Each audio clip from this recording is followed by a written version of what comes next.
Shaun White Snow League starts right now. The countdown begins, and we are just only, just over a week away, 8 days to go.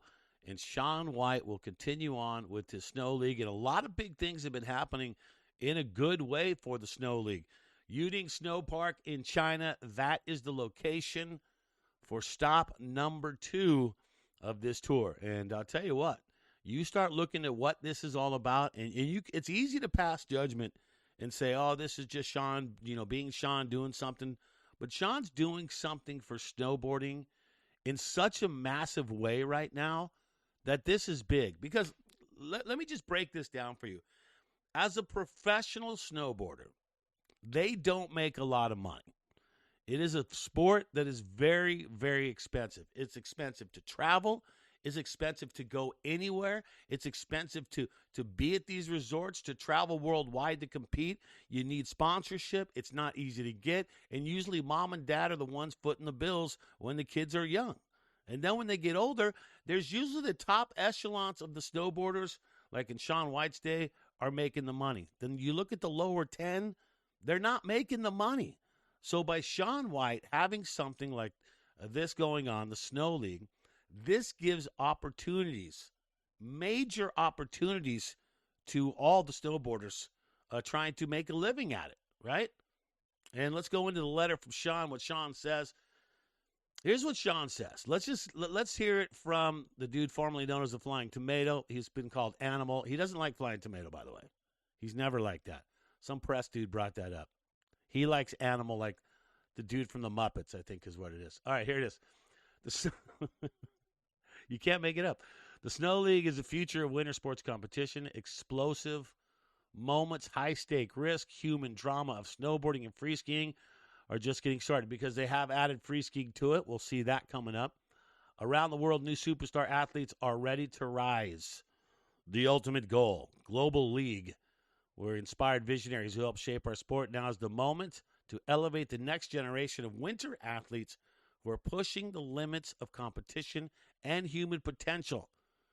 We remain competitive formats to deliver season-long intensity, relentless clutch performances, jaw-dropping finishes as the league hits the world's most iconic winter resort destinations. Yunding being one of them. Also, Locks being one of them, and Aspen being another one, too, as well. The broadcast worldwide sports fans will be fully immersed in the premier experiences with deeper technological integration, unprecedented access, and coverage that unlocks the strategy, tactics, and stories behind victory and defeat. Stay hooked as winners elite athletes will battle across the globe each season to become the world champion. And that's big. Okay. So what do I mean by all this? And what does Shaun mean by this? Let's just break down. Why don't we do this? Why don't we break it down by the numbers? Here's what Snow League is paying out. Before you want to be a naysayer and before you want to hate on something that someone else is doing that you didn't do, here's Snow League by the numbers. First place, $50,000. $50,000 for first place. $20,000 for second place. $10,000 for third place. $5,000 for fourth place. 5th through 8th get $2,500.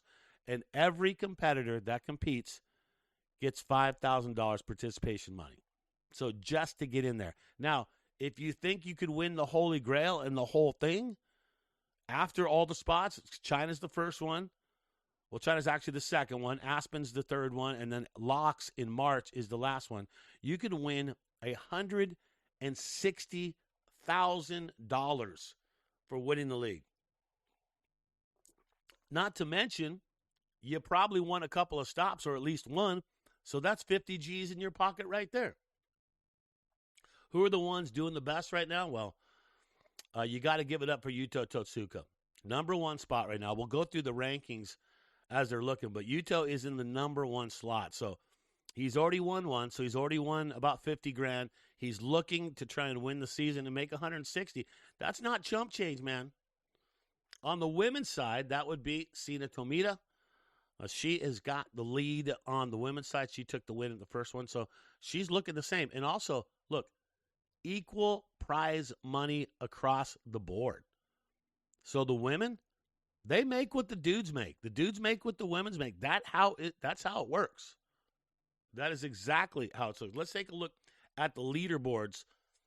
Here's how it's looking on the guys' side. So Yuto Totsuka, look at that. Japan, so solid. I mean, you can't. In halfpipe, man, you cannot count them out. And we've been saying this for years about the Japanese team. That I think for the last 5 to 10 years ago, we were saying, hey, watch out for the Japanese team. In another 5 to 10 years, they're going to be on it. And they're showing it right now.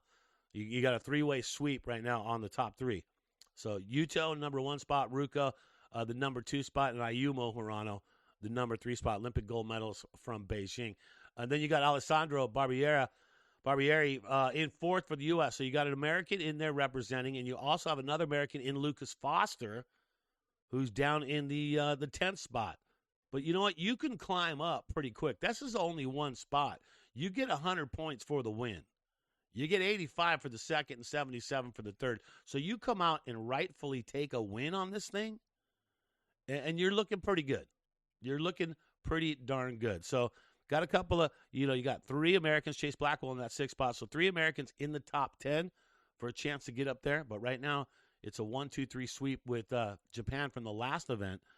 And in just about 8 days from right now, they will kick up with vet number 2 is coming up. All right, women's leaderboard. You got Maddie Mastro in that number 2 spot. So there's your American right there. Sonora Alba, unfortunately, broken hip, collarbone. I think both of those happened to her while training. So she is going to be out for some time. Not sure how long Sonora Alba will be out, but you'd like the chances of Maddie Mastro in that number 2 spot. Sina Tomita, the number 1. They're only 10 points away. And Maddie's got the bag of tricks. She can land what she needs to land to get in there. And you know that she is going to be bringing it in Uding coming up. So that's how it's looking on the women's side. Sina Tomita, the leader, your closest American in the number 2 spot. And Sonora Alba, I don't think she's going to be competing on this first one, but I'll keep you posted on that. So Snow League doing it in a big way, broadcasting over 175 different countries, 300 hours of programming.